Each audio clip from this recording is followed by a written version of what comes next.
I've shared my salaries publicly many times, and no matter what, somebody's always unhappy. You didn't really make that much, or you only got that much because you're pretty, or your dad must know someone. A journalist at CNBC has also published all my salaries on CNBC, and in order to do that, they have to fact check. So I had to provide them with proof of every salary I've made. And that's the closest thing I can give you to proof that I really made these salaries at all my data analyst jobs and the shitty salary I made before that in my research jobs. As far as me being pretty, thank you. I am pretty when I put in effort, just like most people.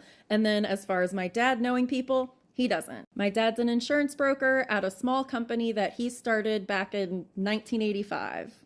He's not rich, but he did okay. And having my dad be an entrepreneur is probably what made me feel like it's possible for me. So I do acknowledge that privilege. The reason I post on here and the reason I started my company is because I want everyone to feel empowered to get a next level job. The biggest thing holding you back is not believing you can do it. But honestly, if anyone can do it, anyone can do it. Once you accept that the key to getting a really great life is taking risks, you will start to look for every risk you can take. Most of them won't pay off, but some of them will pay off in such a big way that all the failed risks will be worth it. Let's say you put in the 4 to 6 weeks to learn data analytics online and you just can't find a job.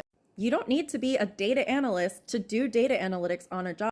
It's one of the highest in-demand skills in the world, and it's relevant in every field because every company has tons of data.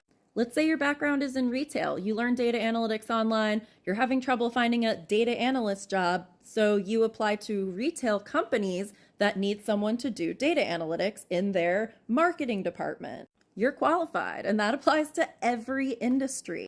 Circling back to salaries, I don't share my salaries because I'm trying to brag. I share my salaries because I want you to see that it's possible to go from a 28K salary to a 70K salary just from learning a new in-demand skill.